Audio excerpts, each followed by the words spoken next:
तिवारी ने कहा, गुआस की जनता को नहीं होना पड़ेगा निराश, क्योंकि विकास के लिए बना हूं प्रधान। संवाददाता लालता व अजहर की रिपोर्ट। साक्षात्कार के अगले चरण में हम लोग पहुंच चुके हैं ग्राम सभा गुआस नियमताबाद चंदौली अंतर्गत, जहां हमारी मुलाकात नवनिर्वाचित ग्राम प्रधान रुक्मणी तिवारी जी के प्रतिनिधि जगदीश तिवारी जी से होने जा रही है। तो जानेंगे हम यहां की समस्याओं के बारे में और अगले आने वाले 5 सालों में किन किन बिंदुओं पे कार्य होना है उसके बारे में। आइए मिलते हैं जगदीश तिवारी जी से। सबसे पहले प्रधान जी नमस्कार, आपको हमारे D7 न्यूज चैनल की तरफ से बहुत बहुत बधाई हो कि आपके गाँव की जनता ने अपना कीमती वोट दे करके आपको अपने गाँव की जिम्मेदारी सौंपी है, आपको प्रधान पद के रूप में अगले 5 साल के लिए चुना है। तो आप अपने गांव की जनता को क्या कहना चाहेंगे? हमारे गांव की जनता का बहुत बहुत आभार है, धन्यवाद, जिसने अपना वोट हमें दिया अपने गांव के विकास के लिए। हमारा उद्देश्य भी है कि अपने गांव का अच्छा तरीके से विकास करें। जैसा कि प्रधान जी, हर ग्रामीण क्षेत्र में एक राशन कार्ड को लेकर के काफ़ी समस्या बनी रहती है। गरीबी रेखा से नीचे जीवन यापन करने वाले व्यक्ति कमाने खाने में परेशान रहते, तो उनको भारत सरकार द्वारा एक राहत सामग्री दी जाती है। राशन कार्ड के द्वारा जो है सस्ते दर पे उनको खाद्य सामग्री अवेलेबल कराई जाती है। तो बहुत सारे ऐसे लोग होते हैं ग्रामीण क्षेत्र में जिनको राशन कार्ड नहीं मिल पाता है, या कुछ लोगों के पास होता है तो उनका यूनिटी का समस्या होता है। तो ऐसे कंडीशन में आपकी गाँव की क्या स्थिति बनी है? देखिए, हमारे गाँव में जो है करीब ज़्यादातर लोगों के पास है राशन कार्ड, लेकिन कुछ लोगों के पास यूनिट का समस्या है। और जो नए परिवार बढ़े हैं, जिनका परिवार हो गया, शादी हुआ हो गया, अपने माता पिता से अलग हो गए, उनका जो है राशन कार्ड वगैरह बनवाना है। हर ग्रामीण क्षेत्र में प्राथमिक स्वास्थ्य केंद्र बनवाया जाता है, जिसका लाभ जो है ग्रामीण क्षेत्र को लोगों को मिल सके और अपने नज़दीकी स्वास्थ्य केंद्र में जाकर के कुछ भी दिक्कत समस्या हो तो अपना ट्रीटमेंट वगैरह करा सके। तो आपके गांव में प्राथमिक स्वास्थ्य केंद्र है कि नहीं? जी नहीं। आपने कभी इसके लिए मांग किया, कहीं आगे कुछ? अभी तो हम नए हुए हैं, अभी हमारा प्रयास है, इसके लिए हम रखेंगे जी, प्रयास करेंगे जी, चर्चा करेंगे, अपने जिला में चर्चा करेंगे, ब्लॉक में चर्चा करेंगे। पिछले पूर्व प्रधान ने कभी इस पे फोकस किया? नहीं, पूर्व प्रधान नहीं, कोई प्रधान 20 वर्षों में कोई नहीं जी। तो यहाँ के लोगों को ट्रीटमेंट के लिए कहाँ जाना पड़ता है? अब कहाँ ब्लॉक पे जाए या तो फिर मुगल सराय जाए जी, काफ़ी दूर ही जाना पड़ता है। चंदौली कमलापति हॉस्पिटल है जी, काफ़ी समस्याओं का सामना करना पड़ता है।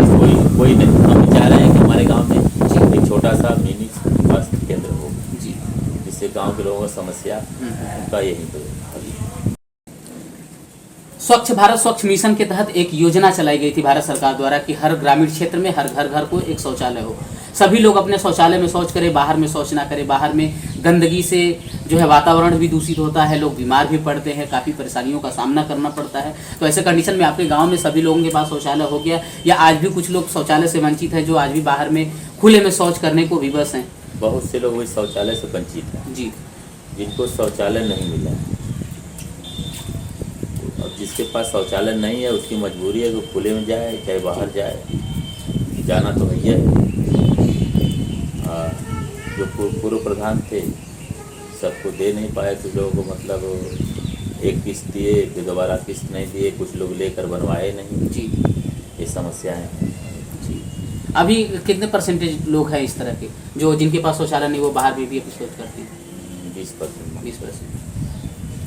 आपके गांव में प्रधान जी शिक्षा का क्या स्तर रहा है? आपके गांव में प्राथमिक विद्यालय वगैरह, आंगनबाड़ी वगैरह, छोटे छोटे बच्चे जैसे दूर नहीं जाते हैं पढ़ने के लिए, तो उनके लिए एक गांव में प्राथमिक विद्यालय हुआ करता है, तो उसमें जो है बच्चे जाकर अपना शिक्षा ग्रहण करते हैं। आपके गाँव में विद्यालय वगैरह? हमारे गाँव में आंगनबाड़ी वगैरह, प्राथमिकी विद्यालय मिडल है जी, कंपोजिट हो गया है, लेकिन यहाँ कुछ लड़के जो प्राइवेट स्कूलों में जाते हैं, जो गरीब बच्चे हैं उसमें जाते हैं जी, लेकिन विद्यालय का स्थिति बहुत सही नहीं।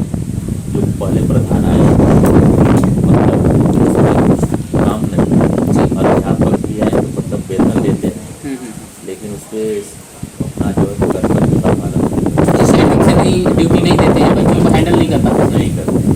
अभी हम नए आए हुए हैं, चल नहीं रहा, चर्चाओं से हुई है, आगे प्रयास करेंगे कि अच्छा शिक्षा व्यवस्था हो, पढ़ाई बढ़िया हो, कुछ बच्चे पढ़ें। ज़्यादातर जो बच्चे प्राइवेट स्कूलों में जाकर पढ़ रहे हैं सरकारी विद्यालय में पढ़ें, जब यहाँ की व्यवस्था सुधरेगी तब वो यहाँ पढ़ेंगे। वो नहीं मिलेगी यहाँ तो उसका मजबूरी है, जितना वो गरीब पिता रहेगा फिर भी अपने बच्चे को पढ़ाने के लिए कोई व्यवस्था करेगा, कुछ व्यवस्था करना उसको। अगर यहाँ अगर सुचारू व्यवस्था सही चलता है तो उस गरीब का भी बच्चा बढ़िया से पढ़ेगा। जी, आंगनबाड़ी और पंचायत भवन वगैरह आपके गाँव में? पंचायत भवन हमारे गाँव में वो भी बहुत जर्जर है जी। आज से 7-8 साल पहले बना, 20-22 लाख का बिल्डिंग बनी है, लेकिन आज देखेंगे तो आपको 50 साल की बिल्डिंग समझ में आएगी। उसमें न दरवाज़ा है, न खिड़की है, न उसकी बाउंड्री है, कुछ भी नहीं, रंग पेंट कुछ, उसका शौचालय का जो जितने दरवाजे थे वो भी नहीं है, उसका जो है सेफ्टी टैंक जो बना था वो भी उसे खुला है, मतलब सब अधूरा था।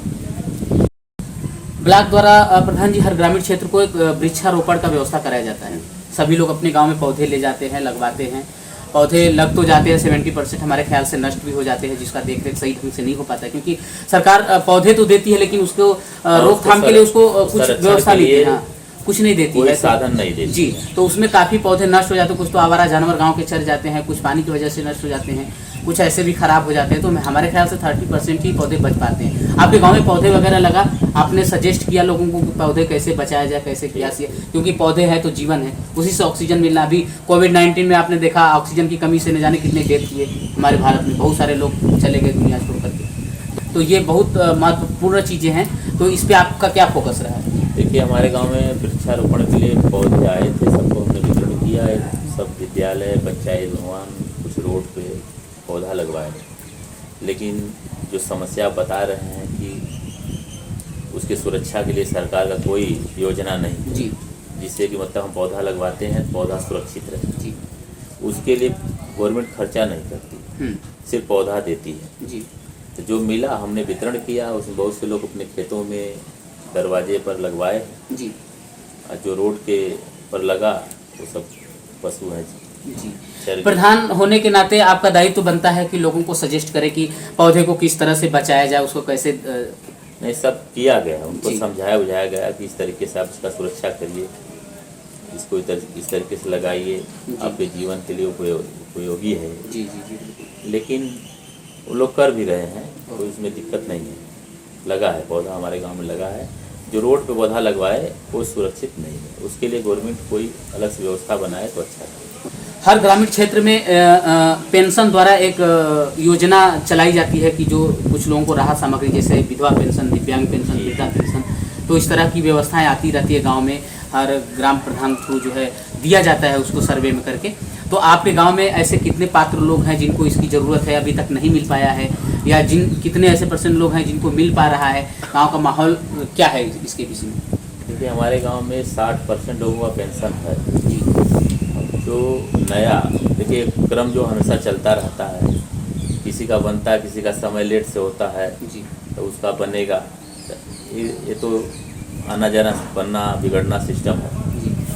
हमारे गांव में 60% लोगों का पेंशन है, जो नहीं है उसके लिए हम भी प्रयास कर रहे हैं कि उनका बने, इसके लिए हम सक्रिय हैं।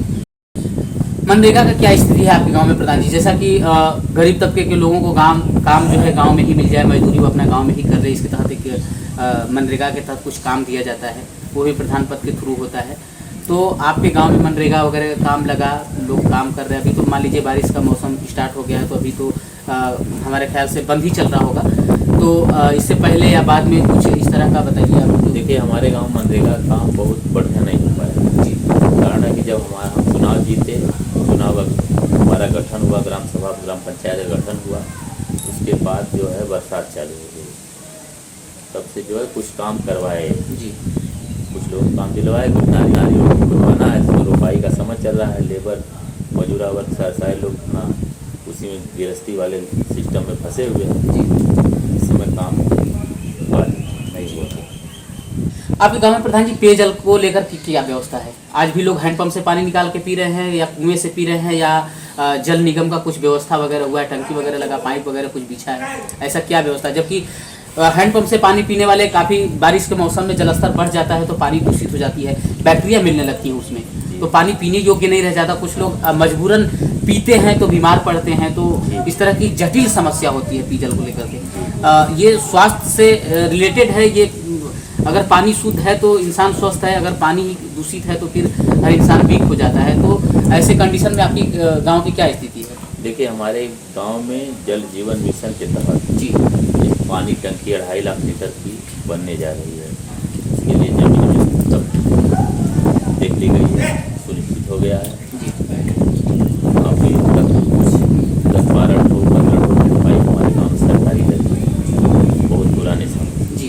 उसका लोग जल पीते हैं। कुछ लोग अपना जो है चापाकल लगा करके 30 फीट 40 फीट का पानी पीते हैं। वो पानी एक तरह से दूषित नहीं है, लेकिन हमारा प्रयास है, अब प्रशासन से जो सहयोग हमको मिल सकेगा हम प्रयास करेंगे गांव का जल का संकट भी दूर हो, जी। ज़्यादातर विकास हो, रोड, रास्ता, नाली, ये सब सही है। जैसा कि प्रधान जी, हर ग्रामीण क्षेत्र में गरीब तबके के लोग होते हैं जिनके ऊपर छत नहीं होता है। वो अक्सर ग्रामीणों में बसते हैं और उनको अपने कमाने खाने में ही व्यस्त रहते हैं। उनके पास पैसे नहीं होते कि वो घर मकान बनवा सके। वो उनके लिए भारत सरकार द्वारा या मुख्यमंत्री द्वारा जो है आवास योजना का ग्राम प्रधान के थ्रू जो है उनको कुछ राहत सामग्री दी जाती है कि वो अपना एक छत बना सके, घर बना सके, जिसमें वो अपना जीवन यापन कर सके।